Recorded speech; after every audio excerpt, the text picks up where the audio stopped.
नमस्कार, मैं परिधि धस्माना इस समय मौजूद हूँ गुरुग्राम के सेक्टर 84 स्थित अंतरिक्ष हाइट्स सोसाइटी में। तो चलिए जानते हैं किन समस्याओं ने यहाँ के निवासियों को सड़क पर उतरने पर मजबूर किया।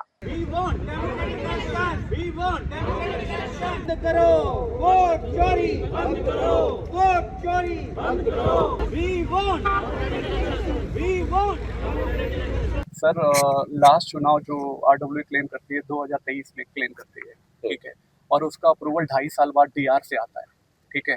तो सबसे बड़ा क्वेश्चन ये चीज सबके माइंड में होना चाहिए कि 2.5 साल बाद अप्रूवल क्यों आया। और हम सभी रेसिडेंट्स को एक शक है कि इस बार भी इलेक्शन हमारा क्लोज डोर में हो जाएगा।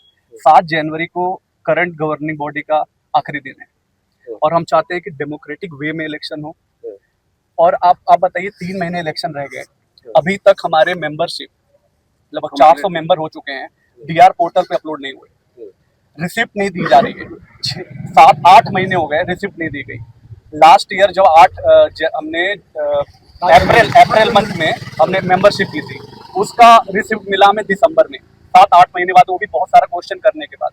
इस बार भी सेम पैटर्न पे चल रही है लोग और हमें 100% ऐसा लग रहा है कि इस बार भी क्लोज डोर में इलेक्शन हो जाएगा। और जी क्या आप डीआर ऑफिस में डीआर से मिले, क्या उन्होंने आश्वासन दिया या फिर आरडब्ल्यू से क्या बात? सर डीआर से तो लगभग 4-5 सालों से फॉलोअप चल रही है, लेकिन अभी जो नए डीआर आए हैं अमित मान जी, उनसे थोड़ा सा होप है हमें, क्योंकि वो हमारी बातों को सुनते हैं। उन्होंने 3 नोटिस निकाल चुके हैं आरडब्ल्यू को, लेकिन आरडब्ल्यू से कोई आंसर नहीं मिला। उन्होंने एक 14 दिन का नोटिस निकाला कि सारे मेंबर को रिसिप्ट दिया जाए और मेंबरशिप को अपलोड किया जाए, नहीं आंसर किया। फिर 7 डेज का नोटिस निकाला उन्होंने कि आंसर करो, इन्होंने नहीं किया। फिर उन्होंने फोकस नोटिस निकाली है कि फाइनली आप आंसर करिए, और 45 डेज के अंदर जीवीएम करने के लिए इंस्ट्रक्ट किया है यहाँ पे, जो जीवीएम आज तक अंतरिक्ष हिस्ट्री में कभी हुआ ही नहीं है। जो आशीष जी ने बोला उसी के कंटिन्यूशन में ऐड करना चाहूँगा।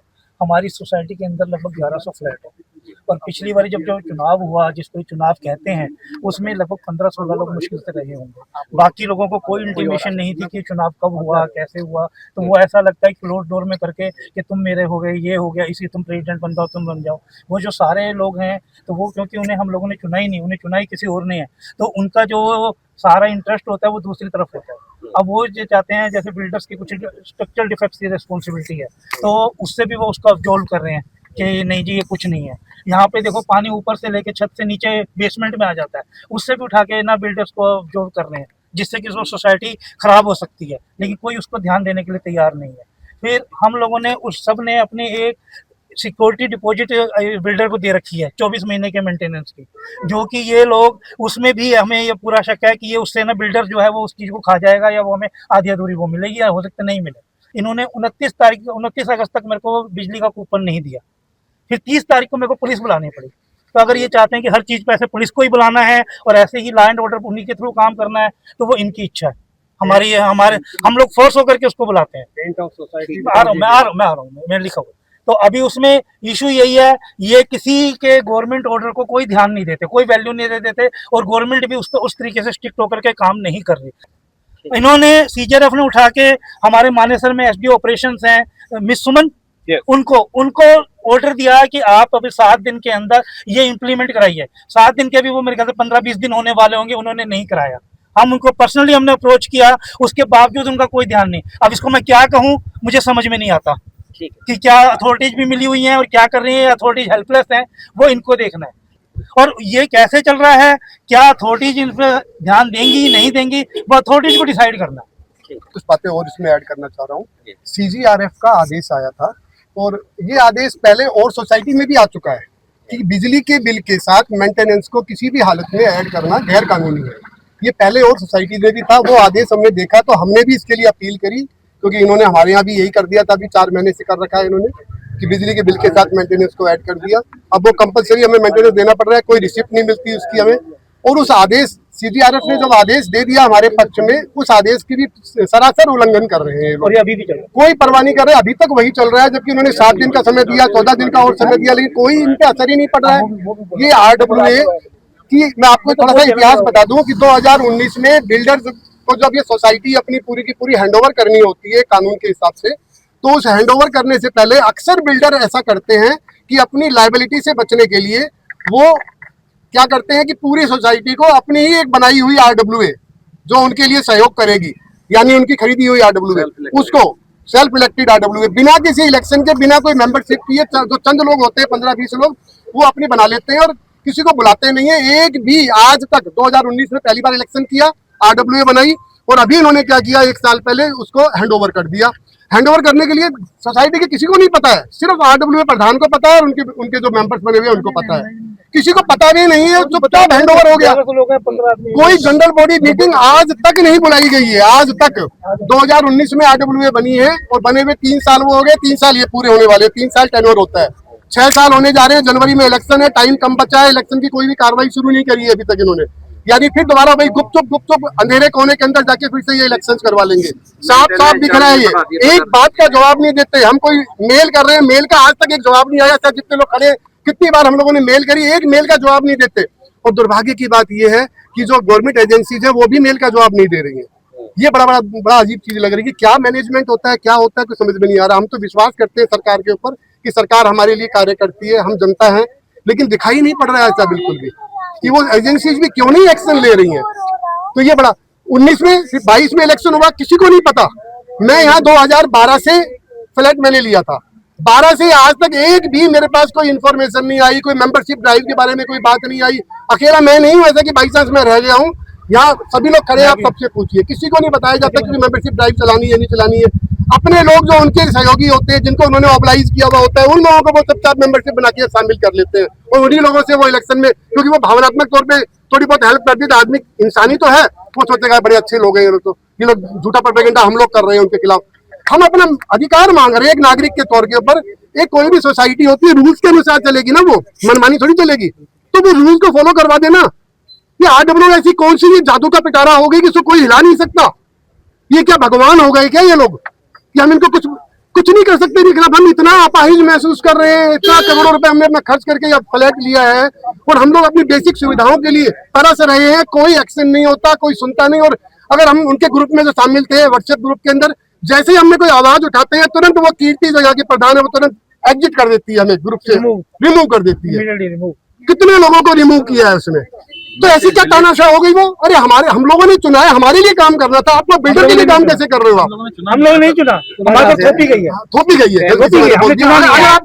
अगर सरकार मान रही है कि ये चुनी हुई है तो चुनी हुई नहीं है। चार्जेस हैं वो 48% बढ़ा दिए गए हैं, जो कि एट पार है हमारे जो DLF की सोसाइटीज के। और सोसाइटी में क्लीनलीनेस और सारा अभी डेंगू फैल गया है और सफाई कुछ नहीं होती है, फ्यूमिगेशन नहीं, एक नॉर्मल झाड़ू पोछा भी नहीं लगता है। तो जो आप ये किसी एक हाईफाई सोसाइटी के उसमें पैसे ले रहे हो तो आप कुछ तो सफाई कराओगे। तो we are literally living in a slum kind of situation. और हम किसी भी चीज के लिए बोलते हैं तो वो हमारे ऊपर फोर्स कर रहे हैं कि आपको अपनी बिल्डिंग की पेंटिंग करानी पड़ेगी बाहर से, जो कि बहुत ही जबरदस्ती दिक्कत है। और वो इन्होंने हमें बोला था कि 3 महीने तक हम आपका ये चार्जेस बढ़ा रहे हैं, कैंप चार्जेस, जो हुआ तो हम आगे शायद ना भी बढ़ाएं। मगर अक्टूबर इज द मंथ जो 3 मंथ के बाद हुआ, मगर उन्होंने फिर से वही चार्ज करना शुरू कर दिया। और जो DR ने इनको ऑर्डर दिया था कि GBM आप बुलाओ, तो वो कितने मल्टीपल ऑर्डर्स दे चुके हैं, मगर वो they are not basically following any of them. और जो कनेक्शन का है, जब इन्होंने पुलिस बुलाई थी कुछ लोगों ने, उन लोगों वहां पर जाके इन्होंने अंडरटेकिंग दी थी कि हम किसी का भी काटेंगे नहीं, हम आपका वो रिचार्ज कूपन देंगे, but still they are not following the commitment that they have given to the SHO और व्हाटएवर गवर्नमेंट अथॉरिटी। तो ये तो गुंडाराज ही है। और जो कुछ भी हो रहा है, मतलब जो जैसे मैं ऊपर से 20वीं मंजिल से मेरी लिफ्ट गिर गई थी 5 जुलाई 2021 को, और वो 2024 को उन लोगों ने कुछ नहीं किया। और अब वो हर जगह हम लोगों की लिफ्ट जो है वो, मतलब हम राम नाम लेते हुए ही उस लिफ्ट में चढ़ते हैं, इतना बुरा हाल है। वो कहीं पर भी कोई रुक जाती है। Time and again we have been saying कि ये लिफ्ट जो है ये उसका मेंटेनेंस नहीं होता है, तो ग्रुप पे डालते हैं तो वो जस्ट उसको चेंज करते हैं डेट और लगा देते हैं। प्रॉपर्टी खरीदनी हो या करना हो फ्यूचर के लिए सिक्योर इन्वेस्टमेंट, हम हैं आपके साथ। प्लॉट, फ्लैट और लग्जरी अपार्टमेंट, सब कुछ मिलेगा हमारे पास। फ्यूचर प्रॉपर्टीज, परिवार का भरोसा और इन्वेस्टर्स की पहली पसंद। आपके अपने वस्त्रम शोरूम में आपका स्वागत है। यहाँ आपको मिलेगा शादी के लिए बेहतरीन कलेक्शन, चाहे वो पुरुषों के लिए हो या महिलाओं के लिए। पारंपरिक प्रतिधान से लेकर मॉडर्न डिजाइन्स तक हमारे पास है एक शानदार रेंज जो हर खास मौके को और भी खास बनाए। और साथ ही आपको मिलेगी फ्री कस्टमाइज्ड टेलरिंग सर्विस, ताकि आपका हर आउटफिट आपकी परफेक्ट फिट में हो। आइए और अपनी शादी के सपनों को हकीकत में बदलें हमारे साथ, सिर्फ वस्त्रम पर। ये जो है इन लोगों ने ऐसे कुछ बस एक नोटिस बोर्ड के ऊपर नो ब्रोकरहुड पे एक मैसेज डाल देते हैं कि आपकी मेंटेनेंस अब starting July 1 for the next 3 months आपको पर स्क्वायर फीट के हिसाब से ऐसे करके आपको मेंटेनेंस देनी है, क्योंकि बाकी सारी जो वेजेस हैं ये सब है बहुत सारे वो लगा के कि ऐसे करके पर स्क्वायर फीट के हिसाब को आपको देनी पड़ेगी। और कोई ऐसा नहीं है कि कोई मीटिंग करते हैं या लोगों को बुलाएं या डिस्कस करें या कुछ भी। और जब सर्विसेज की बात आती है, अब 3 महीने से 1 जुलाई से लेके सितंबर 30 तक इनको लेना था, और इन लोगों ने वो भी मेंटेनेंस जो है वो आपके जो मीटर्स हैं हमारे इलेक्ट्रिसिटी मीटर्स उसके साथ मतलब ऐड कर दिया गया है कैंप चार्जेस पर डे के हिसाब से, और डिसाइड करके अपने आप से ही और एक मैसेज बना के भेज दिया कि ये पर स्क्वायर फीट के हिसाब से आप लोगों के एरिया के हिसाब से अप्रॉक्सीमेटली इतना इतना है, तो every day they are deducting it.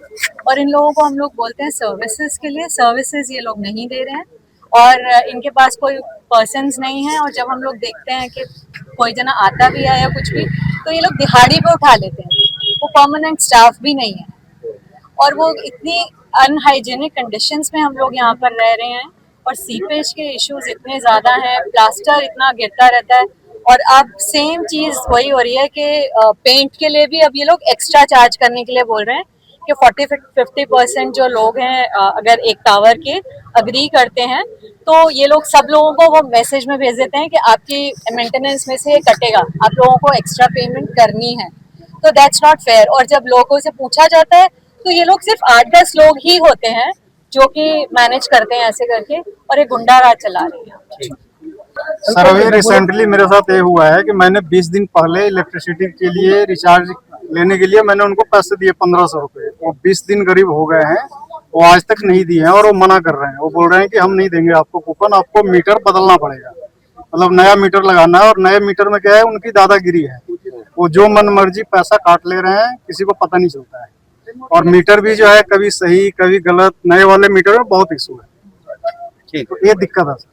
मेरा नाम है रोनोजीत चैटर्जी, मैं रेसिडेंट यहाँ पे AL 1102 में। हम यहाँ पे जनवरी 2022 से है, तो लेकिन हमने मकान बहुत पहले ले रखे थे, लेकिन हमने पोजीशन 22 में लिया था। तब से मैंने देखा है यहाँ पे कोई ट्रांसपेरेंसी नहीं है, कुछ भी हो रहा है हमें पता नहीं लगता। The most important point is they never share their audited account with us, और बीच बीच में कहते हैं कि हमारा फंड्स कम हो रहे हैं और खर्चा बढ़ रहा है, हमारा पैसे कम आ रहे हैं, तो मेंटेनेंस सडनली उन्होंने 48% बढ़ा दिया without sharing the audited accounts. तो we suspect that they are diverting funds. तो ये हमारे सबके बीच में ये शक है कि ये पैसा और कहीं जा रहा है, और हमारे मेंटेनेंस का वो 50% बढ़ने के बाद भी मेंटेनेंस का कंडीशन बहुत ही बुरा है। And you can see for yourself what is the condition of the walls of the ये तो लगता है हम स्लम में बैठे हैं, और हमारा मेंटेनेंस में कभी कोई रिस्पांस इमीडिएटली आता नहीं है। कुछ भी प्रॉब्लम हो, specially the leakage problem is a huge issue है। हमारे यहाँ पे स्ट्रक्चरल ऑडिट हुआ था, तो स्ट्रक्चरल ऑडिट में बहुत सारे डिफेक्ट्स निकल आए थे, and which were very serious defects. ठीक है, तो उसके builders were supposed to attend to that, लेकिन builders ने somehow they legaled out of this situation। उन्होंने, क्योंकि builder and RWA is a builders B team, तो उन्होंने क्या किया, उसी टाइम पे जब प्रेशर आया, हम CM विंडो में गए कि हाँ इसका ये हुआ नहीं है स्ट्रक्चरल ऑडिट का काम, तो वो क्या किया, उसी टाइम पे उन्होंने हैंड ओवर कर दिया RWA को। तो उनके पास जब क्वेश्चन आया कि आपने ये किया उसका एक्शन क्यों नहीं लिया, उन्होंने कहा मैंने तो RWA को दे दिया, एक्चुअली हमारे ऊपर डाल दिया। जब 2020-21 के अंदर में 100 लोगों ने मेंबरशिप जबरदस्ती करके अपना फॉर्म जमा किया, लेकिन कभी भी इस RWA ने उसको DR पोर्टल पे ऐड करने की कोशिश नहीं की। अगर वो शायद ऐड हो जाते उस 2023 के इलेक्शन के अंदर में जो उन्होंने बंद कमरे में किया, तो डीआर के पास में एक क्वेश्चन होता कि आपने उन 112 लोगों को जिनको आरटीआई से मिला था, क्या आप लोगों ने क्यों नहीं वोट के लिए मिला? तो उनका क्वेश्चन ये था कि इनके अभी मेंबरशिप पोर्टल पे ऐड नहीं है। सो अगेन अब ऑलमोस्ट 354 मेरे पास मेंबरशिप रिसिप्ट है लोगों की, और उस पर्टिकुलर आज की डेट के अंदर में भी उन लोगों को नहीं है।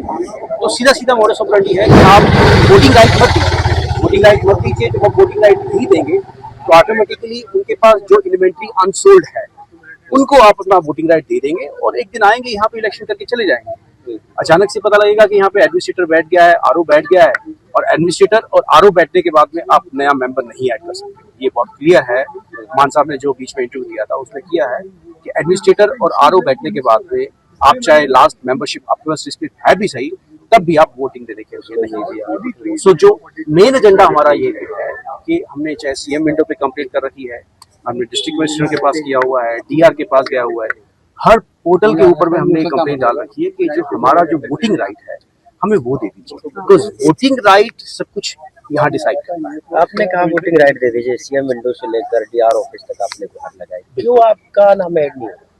ये हमारा नाम ऐड क्यों नहीं होगा? क्या कारण है इसका? बहुत क्लियर है, अगर वोटिंग राइट नहीं मिलेंगे, अगर वोटिंग राइट मिल गए तो इनके खिलाफ वोट पड़ेगा नहीं, और अल्टीमेटली उनको जाना पड़ेगा। इनका जो बिजनेस चलता है इस सोसाइटीज के अंदर में खत्म हो जाएगा। तो बहुत क्लियर है, तो ये वोट चोरी है और कुछ नहीं। बिल्डर और आरडब्ल्यू किस तरह से मिली? बिल्डर और आरडब्ल्यू देखिए, इनडायरेक्टली अगर हम कॉर्पोरेट के अंदर में बात करें, मैं डायरेक्टली बोल रहा हूँ इवन कैमरे के ऊपर, यहाँ की जो मेंटेनेंस एजेंसी इस टाइम पे हाथों में है, उस मेंटेनेंस एजेंसी की जब आप लिंकिंग देखोगे उनके डायरेक्टर के साथ, वो डायरेक्टर कहीं ना कहीं वो लिंकिंग है उन बिल्डर के साथ। वो बहुत क्लियर है, कहीं भी जाके दे सकते हैं, रिलायबल इंटरनेट टेक का नाम, डबल स्टार, स्काई लैम्प, भी बहुत सारे हैं, उनकी इंटरलिंकिंग बहुत इजीली आप चेक कर सकते हैं। अब लॉ के अंदर में तो इवन इंटर पार्टी आपको डिस्क्लोजर करने पड़ते हैं, करते होंगे, लेकिन उस डिस्क्लोजर के अंदर में भी कुछ कुछ लॉज के अंदर में फ्लॉज हैं जिसमें कर सकता है कि आप इंटर पार्टी भी कर सकते हो। और क्यों कोई इंटर पार्टी कनेक्शन करेगा? कहीं ना कहीं बेनिफिट्स होंगे, बेनिफिट्स ही होते हैं। तो ये यहाँ पे बिजनेस का ऑपरेटिंग चलता है। इवन यहाँ पे दो तरीके के मोडस ऑपरेटिंग चल रहे हैं। एक लॉबी है उसी आरडब्ल्यूए के अंदर में जो कि बिजनेस लॉबी है, जिनको अपने बेनिफिट्स करना है। उसके अंदर में एक और लॉबी है जिनको अपना पॉलिटिकल कैरियर चमकाना है। उन पॉलिटिकल कैरियर के अंदर में वो बीजेपी से आते हैं, आप चेक कर लीजिएगा, वो बीजेपी से आते हैं। और अल्टीमेटली जो BJP power, I am not saying कि बीजेपी खराब है या कुछ है, लेकिन जो बीजेपी के नाम के अंदर में आप लोग अपने पावर लेकर के ये कंट्रोल करने की कोशिश करते हैं। एक कुछ लोग अपना बिजनेस चमका रहे हैं और कुछ लोग अपना पॉलिटिकल कैरियर चमका रहे हैं, तो वो सारा का सारा इस सोसाइटी में इफेक्ट होता है। और एक्चुअली में मेरे ख्याल से सिर्फ यहाँ की प्रॉब्लम नहीं है, ये सिस्टम की प्रॉब्लम है। तो सिस्टम के अंदर में चाहे वो सीएम विंडो है, चाहे सीएम को देखना है, चाहे वो कमिश्नर को देखना है, वो या फिर यहाँ के लोकल एडमिनिस्ट्रेटर को देखना है। आई थिंक ये क्वेश्चन हम इंटरनली लड़ाई के बजाय अगर ये ऊपर तक जाएगा तो ज्यादा फायदा होगा। मेरा नाम बीपी बड़कोती है। इस सोसाइटी का पोजेशन ऑलमोस्ट हुआ था अप्रैल 2016 में, और 2000 दिसंबर में हमने पोजेशन लिया, और most of the people have shifted. धीरे धीरे उस हिसाब से संख्या बढ़ती जा रही है, और लोग अभी यहाँ करीब 60%, करीब 850 फैमिली रह रही हैं। उनमें से करीब 60% ओनर्स हैं, बाकी 40% टेनेंट हैं। लेकिन हमारी कोई सुनवाई हो नहीं रही कहीं भी, किसी भी लेवल पर। पिछले 6-7 सालों से, जब से 2019 से फेक आरडब्ल्यू बनी है, तब से हम हर साल हर 6 महीने पर इकट्ठे होते हैं, ये ड्राइव चलाते हैं, डीआर ऑफिस जाते हैं, सीएम विंडो पर करते हैं, डीएम के यहाँ भी जाते हैं, एसआर तक भी हम गए हैं, चीफ मिनिस्टर ऑफिस में भी जाकर हम मिले हैं, लेकिन कहीं भी किसी भी जगह हमारी सुनवाई नहीं हो पा रही है। सारे पॉइंट ऑलमोस्ट कवर हो चुके हैं। It is not required to be repeat again and again. हम सिर्फ ये चाहते हैं अथॉरिटी से कि भाई हमारी सोसाइटी में फेयर इलेक्शन कराया जाए, डेमोक्रेटिक इलेक्शन कराया जाए जल्दी से जल्दी, क्योंकि 7 जनवरी 2026 तक ये प्रेजेंट आरडब्ल्यू की टर्म अभी अवेलेबल है। 7 जनवरी को एक्सपायर हो जाएगी, तो अभी से इनको ड्राइव चलाना पड़ेगा।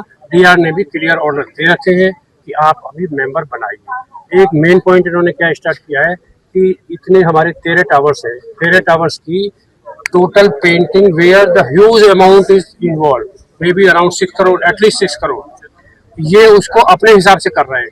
डीआर ऑफिस में हम गए थे, वहाँ हमने कंप्लेन किया है। डीआर ऑफिस ने कहा है कि such a huge amount without GBM you can not take decision, kindly first go for the GBM, extraordinary GBM, and then take the permission from the people and then. और हम चाहते हैं कि ना वो पेंटिंग का काम हो जब तक कि फेयर इलेक्शन ना हो और हमारी डेमोक्रेटिक आरडब्ल्यू ना बने। अब देखना ये बाकी है क्या इस प्रदर्शन के बाद कोई हल निकलेगा या फिर अंतरिक्ष हाइट्स का इस विवाद का हाल शहर की कई सोसाइटीज की तरह मीटिंग तक सीमित रह जाएगा। बिल्कुल सटीक न्यूज के लिए परिधि धस्माना की रिपोर्ट।